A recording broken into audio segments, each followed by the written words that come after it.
what you were feeling Sunday to, all the tests that you had to go through to get through? Yeah, definitely wasn't feeling right, so getting out of the car was certainly the right decision to make. Thankfully, though, by the time I kind of got out of the media center, a lot of the stuff that was bothering me kind of went away, and really by Monday night I was completely back to normal. So we ran through all the different things they were wanting me to go through to make sure that everything was fine, put myself in stressful situations, if you will, workout, whatever it was. We went through all those and everything went really good. So thankfully, that wasn't difficult. Thankfully I was okay enough to, be able to do all those things and feel fine from Monday on. So yeah, just went through that process and it went really well. And I guess more than anything, not just clearing each of those things. The biggest thing for me is making sure that I was, me within myself was 100% and that I was good to go. The worst thing I could do is put myself back out on the racetrack and not be 100% and have something else happen. I mean, they said you passed all your neurological tests, so did you just suffer a bad headache? Is that like... What's that after? So did you just suffer like a really bad headache?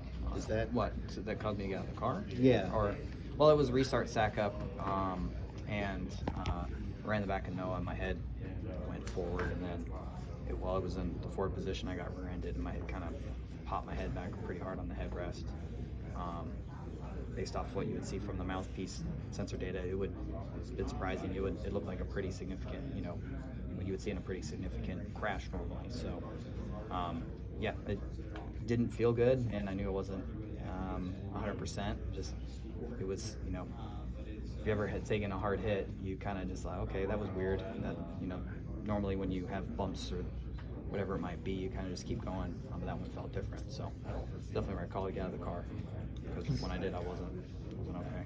You were wearing the mouthpiece that time because you've been wearing it for a few weeks or months. Yeah, quite a bit of the races. Yeah, it's just good to have that data, kind of see what the differences are, or if there are, between what the car is picking up on the RDR. It's just one more thing that is kind of helping everybody gather information and see what's happening inside the car.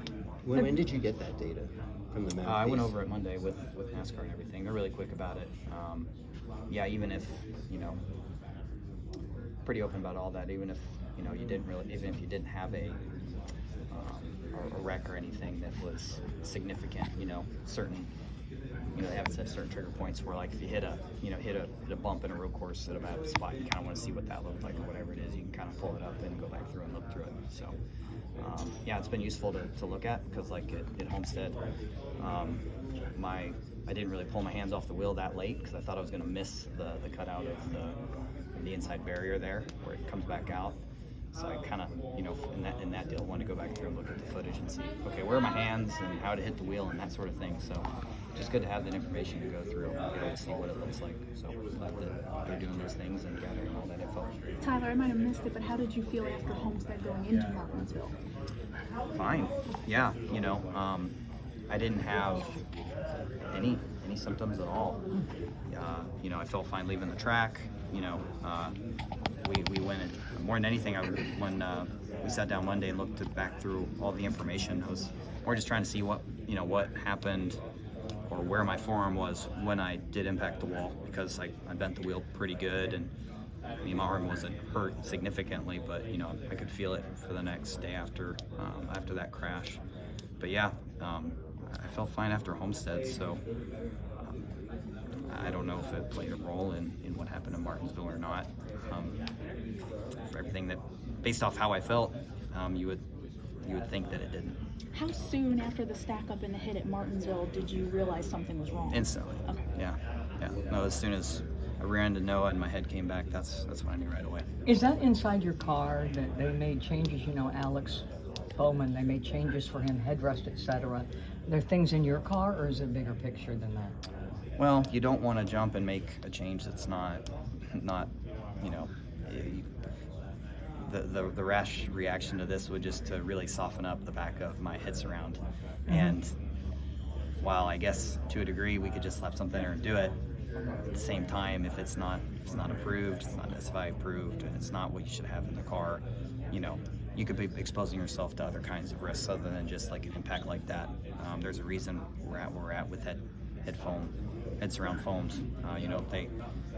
As much as you would think softer is better, it can be bad in other ways. If it's too soft, it can kind of grab your head and expose you to rotational forces, which are just as dangerous. So it's just a fine line, and everyone's working on exploring bigger and better things as technology gets better.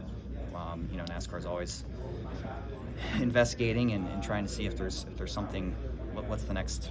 What's the next step? What do we do from here? So, we're pretty safe where we're at in the car, but they're always looking to the future to see what could possibly then be the next thing. Have you had other issues over your career? Because you're a young guy, but obviously young guys have had issues too. Have you had issues before?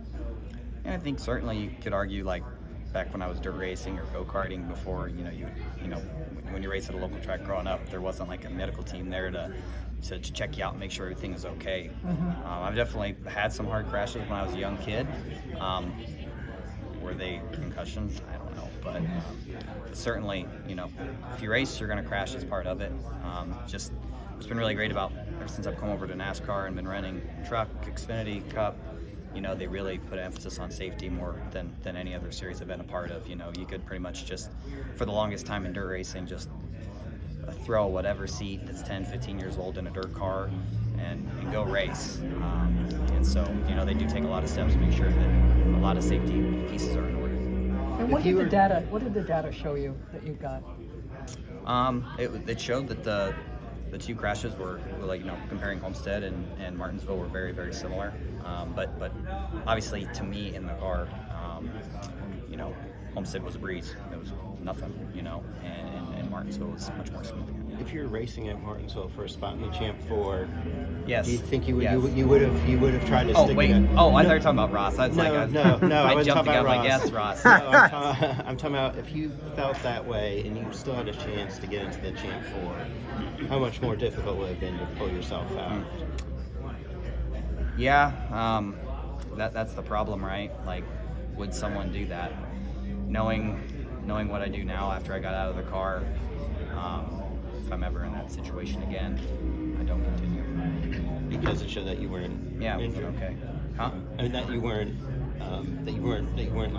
didn't have a concussion, or that you weren't. Well, I was showing symptoms, so I mean, it was the right move to get out of the car. So if that happened again, I don't care if I'm leading, running last, whatever.